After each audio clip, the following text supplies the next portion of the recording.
I believe we can all agree that the times in which we are currently living are far from pleasant due to the sudden, unexpected, and drastic changes we all had to undergo. The familiar was taken away, and whenever this happens, the mind acts up and gets all perturbed, and consciousness gets lost in the web of negative thoughts that the mind weaves to create emotional despair. As consciousness gets lost, it becomes unaware of itself, and it gets dragged by the mind that convinces it to feel uncomfortable and unpleasant in itself. And as more people get uncomfortable within, they express this negatively outward onto others. And thus, our world begins to feel quite unpleasant, unfamiliar, and uneasy. So the question is, how can you live day in and day out in an unpleasant world and yet feel and be pleasant when you are continuously bombarded by so many unpleasantries out there? And I can give you the answer in just one simple sentence. Make your world, your inner world, a pleasant one. Excuse me. But to do that, you have to first understand and become deeply aware as to why is it your inner world is an unpleasant one. You see, many people are very unconscious as to why their inner world is in such a state. Once you understand this, you can start fixing in here. You see, the more you focus your attention on the unpleasantness and negatives out there, and on anything that you do not have the power or control to change and have no intention to change, the more you are setting yourself up to create agitation and misery in yourself and to have an unpleasant experience in this world. You see, you cannot expect to focus your attention, your time, and exert energy on unpleasantness that is happening out there that you are not changing for the better, and expect to get back in return pleasantness. I want you to always remember this point. If you focus on negative, you don't expect to get back positive. That's the law of the universe of creation. The reason for this is simply because if you are not a highly evolved conscious being, such as great yogis and ancient masters, when you use your energy in the unpleasant out there, you unconsciously get all entangled and involved in the negative happenings of the world, which end up creating negative ideas and concepts that impact your mood negatively. And what happens? You end up now creating your own agitation and misery within yourself. And this is what you do. You end up now taking that negativity in you and you release it out unto others. Because if you're continuously engaging in all this stuff out there, it's going to build up over a time in you, and you can't hold that in you, because if you try to hold that in you day in and day out, it's going to create a pressure in you. So you release it onto others. This is why people end up having blood pressure, high blood pressure, sorry. The more you engage uselessly in unpleasantness out there, the more unpleasant you will feel and become within. And if you doubt me, let's try an experiment. I want you to go online and engage for quite a number of hours, a few hours, maybe 2-3 hours, and engage in only controversies out there. Then go and watch the news, because we know news are never positive. They are not feel-good information. It's usually depressing or something controversial. And then what I want you to do is, after spending about 3 or 4 hours doing something like that, I want you to go and sit by yourself alone. Go in your bedroom, go and find a little space all alone. Spend at least half an hour with yourself and just watch yourself and notice how you feel inside. I am almost sure you're going to end up feeling very low and very down. And the reason I want you to do that by yourself is because most of the times when people spend all these hours online and involved in controversies and many topics that they're not going to really go out and make a positive change in the world about, and watch negative news, they end up now finding people to go and have big discussions over these topics. And they don't realize when you are engaging with other people over the same stuff, negative stuff, you can't realize what is truly happening to you and how you are impacted in a very unpleasant way. So when you go and you sit alone and you examine yourself, that is when you truly get to understand and see what is happening to you. Let me share with you another way that people unconsciously create unpleasantness for themselves. You see, it is not enough to have unrealistic expectations of those people who are close to you, for them to behave perfectly according to your silent definition of perfect all the time. And I say silent because most of the times, your close ones, they hardly ever know your definition of perfection. And what you do now, you take this concept and you put it out there in the world. You want people with whom you have no personal relationship, such as celebrities and famous people, leaders, preachers, gurus, and politicians, to behave in a way that is pleasing to you all the time. Otherwise, if they don't, what you end up doing is you create mental and verbal noise about them, because now you have to share it with others. And when you do that, you are creating agitation and misery in yourself, and your inner world becomes quite unpleasant. And you hold this negative discussion with others, and they too now join you in an unpleasant world. I want you to ask yourself this question: can you do what you truly expect of others? That is, act perfectly all the time according to their definition of being perfect? It is impossible and unrealistic for people to live up to your perfect ideal.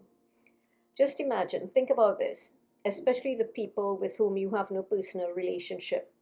They have to live up to your idea of what they should be doing so that you could be happy, you could be pleased. Then they have to live up to Joe's idea of it, and Tom and Harry and Jane and Mary, all these people whom they don't know, just so that all these people can be happy and very pleased with them.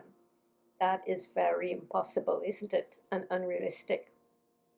So, since this is impossible, it is up to you to make your inner world a lovely one, despite what is going on out there. So, this is why the Upanishads, an ancient text of India, advises us to stop running outside, withdraw, and go within. When you withdraw within, then you can really and truly realize the nature of life, that the nature of life, the nature of people, and the nature of things are always flowing. They're never stagnant. They're always changing in their own nature.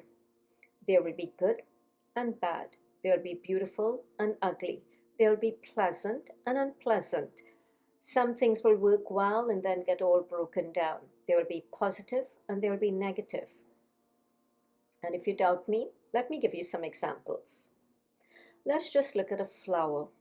A flower is so beautiful in its bloom, yet when it starts to die, it gets all ugly and wilted. A new vehicle runs smoothly. You enjoy the ride in it. But then, as it starts to get old, it gives trouble and it breaks down.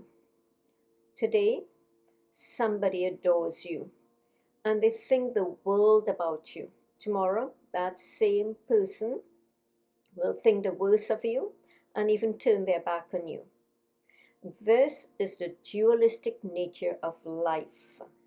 Always remember this point. Accept it because it is the foundation to your realization of how to look within yourself so you can find your own pleasantness and happiness right there. Thus, to live in an ever changing world and expect pleasantness and happiness from it out there all the time is truly an unrealistic expectation.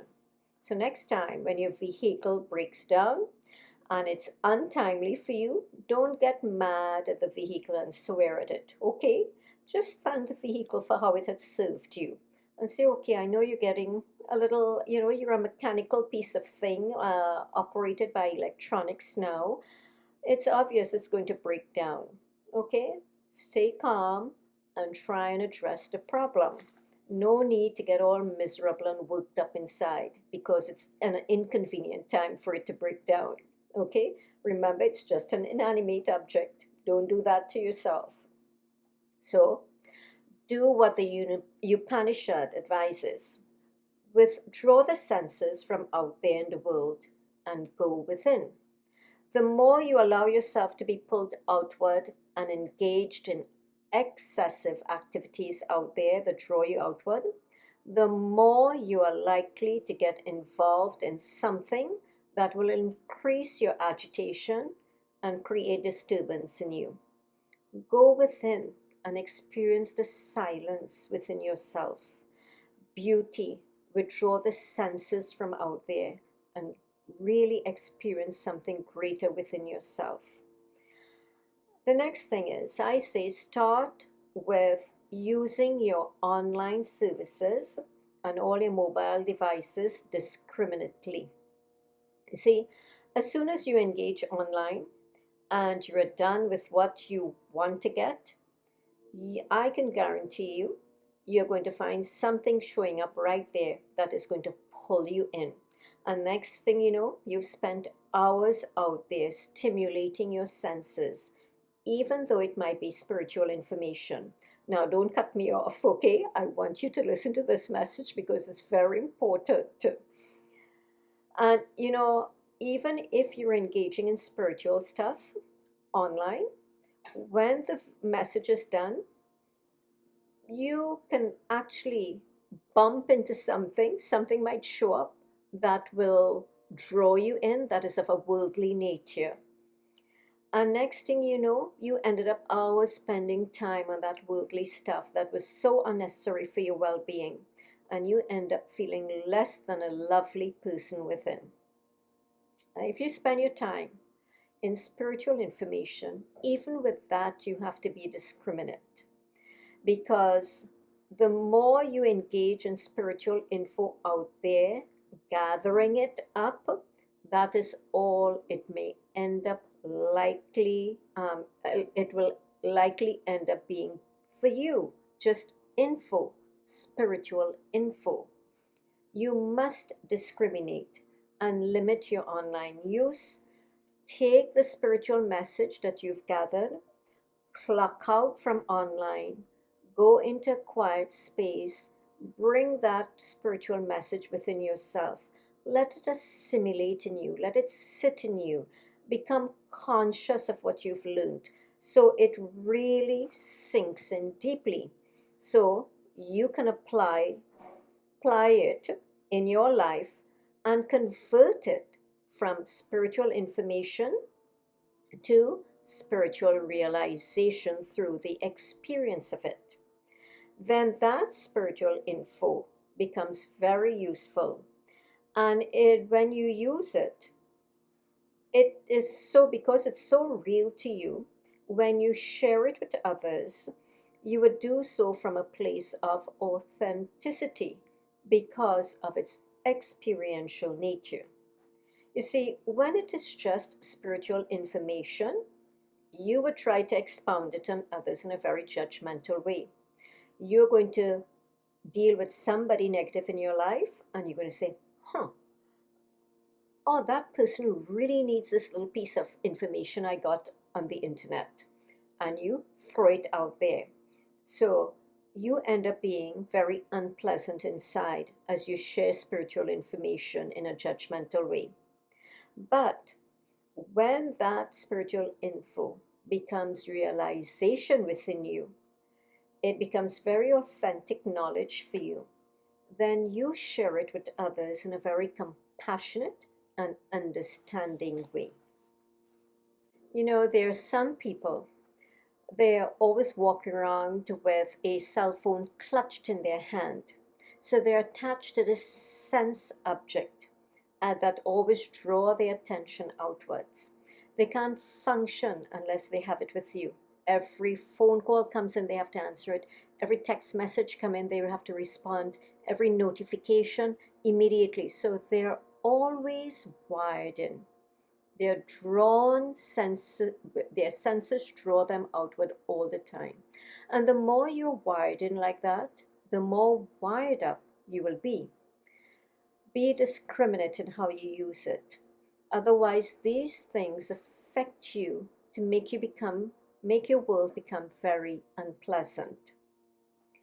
Another thing to take notice of, and I want you to remember this point very clearly, is be very careful how you create karma with other people, because karma simply means action, and we're always engaging in action with other people in some way, whether it's our words that we speak to them or of them, or something we do with them. You see, do not join in people with negative karma and have to end up bearing negative karmic consequence with them by getting all involved and caught up in their unpleasantness, and you becoming unpleasant with them in your thoughts, in your words, in your attitudes and behaviors, in your actions, in your deeds. Otherwise, that karmic cycle will continue with them. And they might be people you don't even like, but without realizing it, instead of you trying to getting rid of them, you are creating more karmic consequences with them. You tie yourself in bondage with them. Be very careful of that. And you're going to find that karmic cycle will continue until you transform within, so that you learn how to deal with them on a practical level if you have to, yet in a very detached way, even if you have to take stern or strict actions with them. So you're going to deal with them practically detached, but being non-malicious and non-violent within yourself towards them.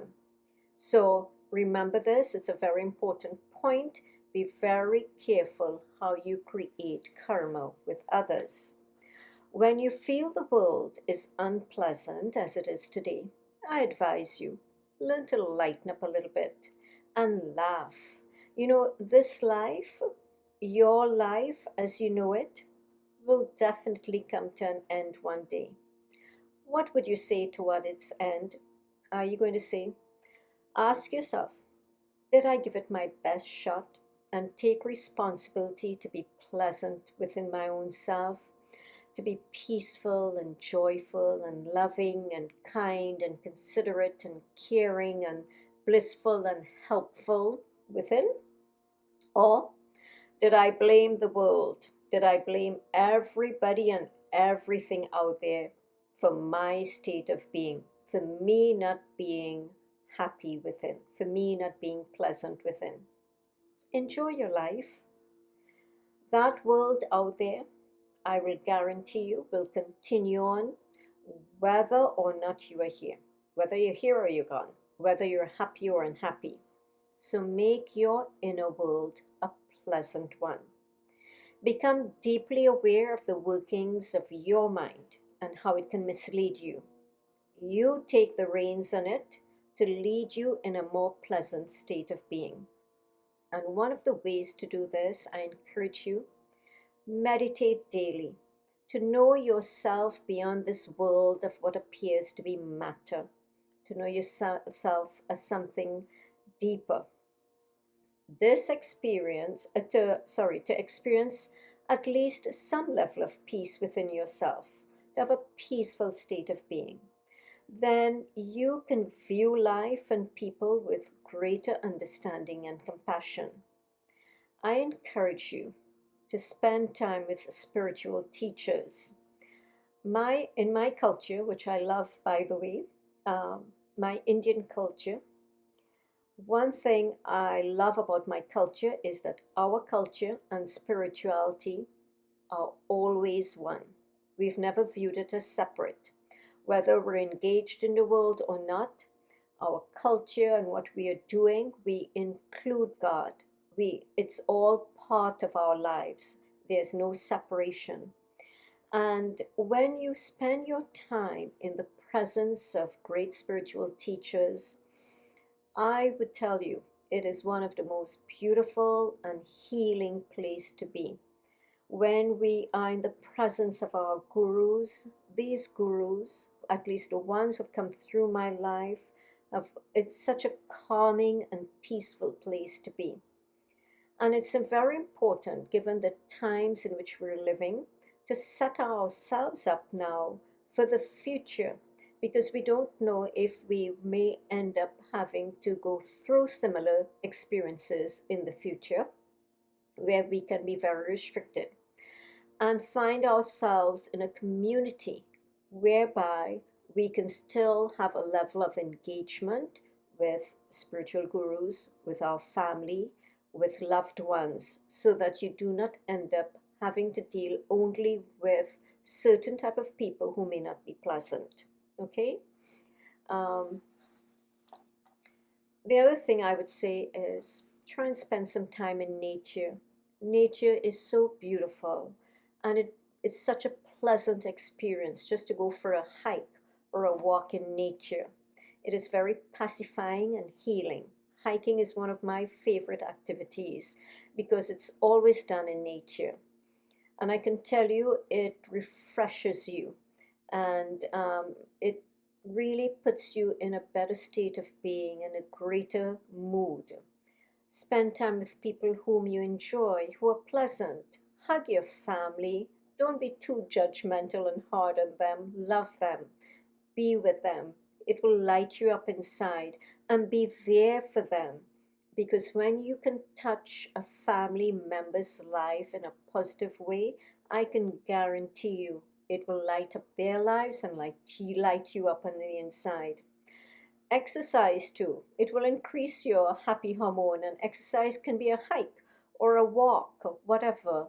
You may not be the type to lift weights, no problem. You may not go to a gym, don't worry about it. At least go for a walk.